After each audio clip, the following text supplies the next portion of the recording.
Assalamualaikum warahmatullahi wabarakatuh. Adik-adik yang disayang sekalian, jadi berjumpa lagi dengan Cikgu Umar, channel YouTube Matematik, siaran di pintu kota Rehal, Putera Kota Baru, iaitu Bandaraya Islam Kota Baru, Kelantan. Jadi kita bersiaran di sini insya-Allah. Jadi baru-baru ini beberapa hari yang lepas Cikgu telah mengemukakan beberapa pandangan Cikgu mengenai respon ataupun reaction pada viral matematik yang dibicarakan baru-baru ini. Jadi cikgu menjadi orang tengah, cikgu tidak masuk di mana-mana, tapi cikgu bagi pandangan cikgu saja. Jadi harap-harap adik-adik dengan tekunnya melihat dan menilai apa pendapat cikgu dalam beberapa belas minit baru ini. Jadi hari ini kita nak teruskanlah dengan cikgu sebagai seorang guru yang berpengalaman, yang kerdil ini, jadi kepada Kementerian Pelajaran atau Kerajaan Malaysia khususnya mengenai peningkatan profesional pengajaran matematik di Malaysia bertaraf dunia insya-Allah. Jadi mana-mana yang baik itu jadikan tauladan, kalau tak baik jadikan sepadan, tapi jangan diviralkan sangat yang ni. Jadi jadikan sebagai tauladan insya-Allah. Jadi adik-adik yang sekalian, jadi tanpa membuang masa lagi, cikgu akan kemukakan beberapa pandangan mengikut sat topik tertentu. Jadi mengikut dalam 4 siri yang pertama, siri yang kedua, tiga dan keempat. Jadi adik-adik ikuti insya-Allah. Jadi yang pertama sekali, mathematics, sebagaimana yang adik tahu, mathematics is the foundation of science and technology. Without strong maths, there can be no strong. Matematik sangat penting dalam sebuah negara, pembangunan sebuah negara. Jadi matematik sangat penting. Okey, insya-Allah. Jadi dalam matematik, perkara yang paling pokok sekali, paling asas sekali ialah daun palas si daun betik disulam dengan si daun celagi. Perkara asas dalam matematik, tambah, tolak, darab dan bahagi. Jadi orang-orang barat sendiri pun negara maju, dia masih lagi merungu-rungu bahawa matematik ni cikgu-cikgu mengajar tidak sampai pada tahap tertentu. Okey, present maths teaching offers maths student only a dim light at the end of a very long tunnel. Ini profesor-profesor mereka telah merungutkan begitu, bahawa di Amerika sendiri, negara yang paling maju di dunia, cikgu-cikgu matematik tidak begitu hebat mengajar matematik. Apa pula kita? Jadi kalau cikgu tegur di sini, jangan viralkan sangat. Cikgu tegur dengan penuh keikhlasan untuk peningkatan bersama, kejayaan bersama kepada negara kita Malaysia insya-Allah.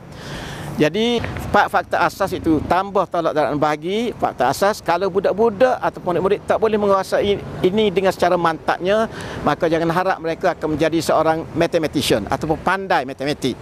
Jadi misalnya contohnya sifar multiplication algorithm ataupun multiplication fact ataupun fakta bagi kira darab, yang sebenar sekali cikgu ada satu rahsia untuk didedahkan kepada umum bahawa fakta asas kira darab ni ialah 10 fakta sahaja dalam dunia ini.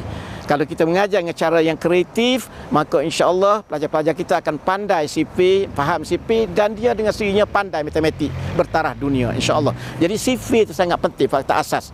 Jadi cikgu boleh ajar kepada adik-adik, pada cikgu-cikgu bahawa fakta asas ni 10 saja, bukanlah sampai 400.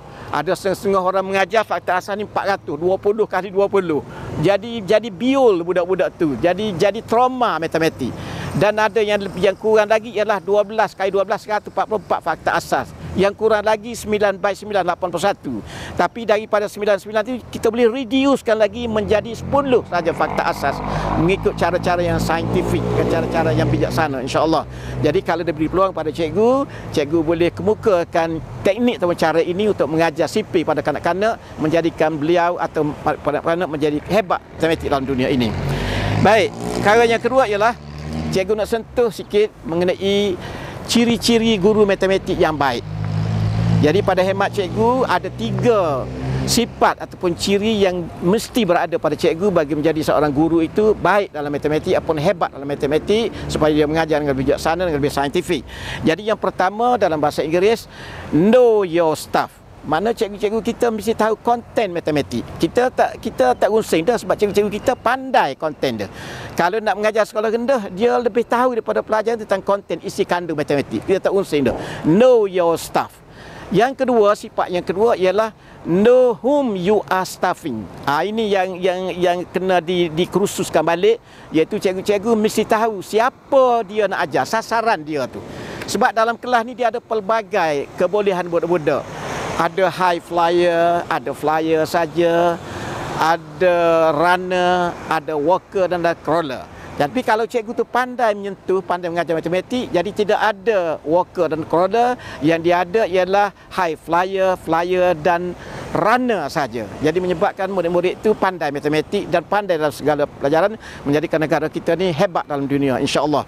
Jadi yang ketiga, sifat guru yang baik ialah staff them creatively, critically dan artistically. Mana cikgu tadi disamping dia content tu dia hebat, very resourceful, dia tahu cara psikologi mengajar kanak-kanak, know whom you are staffing. Dan yang ketiga ialah staff them creatively, critically dan artistically. Maknanya mengajarlah mereka dengan cara yang kreatif, dengan cara yang penuh kesenian, dengan menggunakan sentuhan berbisa. Jadi saya, Cikgu Umar ni boleh memberi kursus pada cikgu-cikgu seluruh Malaysia ni mengenai bagaimana cara nak jadi kita ni berbisa dalam mengajar matematik. Extraordinary touch. Jadi cikgu-cikgu pandai dah, tapi kita nak pertingkatkan lagi. Sebab Nabi Muhammad SAW melalui hadis baik mengatakan bahawa innallaha yuhibbu iza amila ahadukum amalan ayyukina. Maknanya Allah sangat suka pada hamba-Nya yang rajin bekerja dan setiap masa mempertingkatkan mutu kerja dia. Jadi kerja guru matematik ni mempertingkatkan kehebatan matematik, sentuhan berbisa dalam pengajaran matematik. Okey, pendek-pendek. Yang ketiga, apakah yang diharapkan oleh murid belajar matematik? Jadi murid diharapkan ataupun mengharapkan cikgu-cikgu mengajar matematik bahawa dia nak kefahaman mengajar matematik, belajar matematik, dia nak kefahaman. Yang kedua, dia nak mahir mengira. Kalau dia faham pun lambat mengira, tak guna sangat pun. Yang ketiga, tentang aplikasi dia, aplikasi belajar matematik itu apa kegunanya. Sebabnya kalau kita tanya pada profesor matematik, pada Pak Mak di kampung, apakah guna kita mengajar matematik, mana dia akan jawab matematik ini sangat berguna dalam kehidupan harian. Tetapi matematik is not only taught because it is useful, it should be a source of delight and wonder, offering people's intellectual excitement. Yang lebih hebat lagi kalau boleh jawab, kita mengajar matematik ini kerana untuk memenuhi penikmatan intelektual, kepuasan dalaman kepada pelajar-pelajar. Itu yang hebat sekali kita mengajar matematik. Itu dah kehebatan matematik. Baik, yang keempat ialah selain daripada aplikasi ialah penghayatan dia. Bagaimana nikmatnya budak penghayatan, sebagaimana cikgu quote dalam bahasa Inggeris tadi, bahawa matematik ni, kita mengajar matematik ni, matematik is not only taught because it is useful, it should be a source of delight and wonder, offering people's intellectual excitement. Jadi 4 perkara pelajar-pelajar mengharapkan daripada cikgu mengajar matematik, barulah dia suka pada matematik. Okey, yang keempat, ada orang bertanya, topik yang keempat orang bertanya, cikgu, bagaimana cara saintis atau teknologis atau mathematician dalam negara kita Malaysia?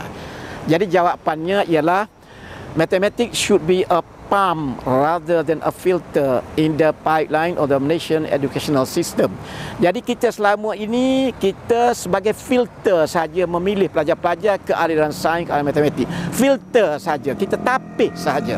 Maknanya kalau 10 orang, seorang saja kita dapat yang pergi ke aliran sains, pandai matematik.